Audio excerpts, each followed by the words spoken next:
Македонија ја отворила идејата за слеано и непреведено име со географска одредница. Грција инсистира на промена на уставот. Ова се дел од поинтите на шефовите на дипломатиите на двете земји Никола Димитров и Никос Коцијас во Скопје. Има многу аргументи зошто не е добро решението на спорот за името да биде напишано слеано, рече министерот за надворешни работи Никола Димитров по средбата со грчкиот колега Никос Коцијас, кој е во дводневна посета на Македонија. Димитров вели дека би било тешко да му се каже на македонскиот народ дека такво име е прифатливо и оти во привремената референца поранешно Југословенска република Македонија се содржи името на земјата и тоа се преведува на официјалните јазици во Обединетите нации.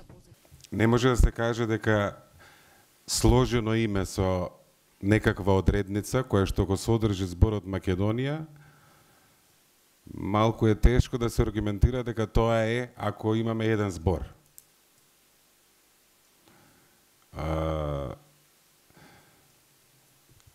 Може би ако се изговори брзо, може да се подизгуби, да не звучи како Македонија.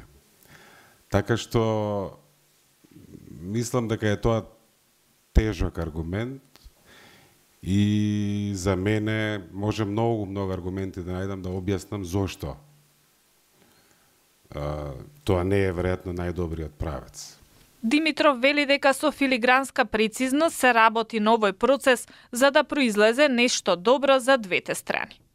Грчкиот министер, одговарајќи на новинарско прашање, рече дека нацрт договорите што си ги разменија двете земји се само разјаснување на позициите, а крајниот збор ќе го има медијаторот Метју Нимиц со кого се среќаваат за една недела во Виена.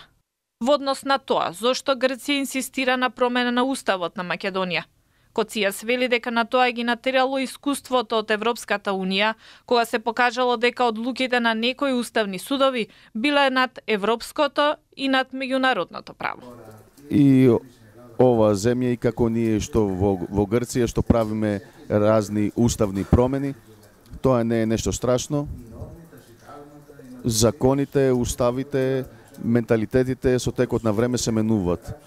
Морална промена е таа што ќе ги задоволи двете страни. Не зборувам за екстремистите во двете земји, зборувам за тие што размислува за една заедничка иднина.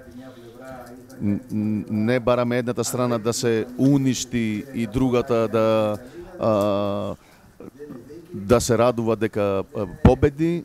Коцијас освен со Димитров се среќава и со председателот на собранието Талат Џафери, со премиерот Зоран Заев и со лидерите на ДУИ, на ВМРО-ДПМНЕ, Али Ахмети и Христијан Мицкоски. Додека грчкиот министер е во, како што вели, посета на северна пријателска земја. Граѓани протестираат против промена на името и против преговори меѓу двете земји.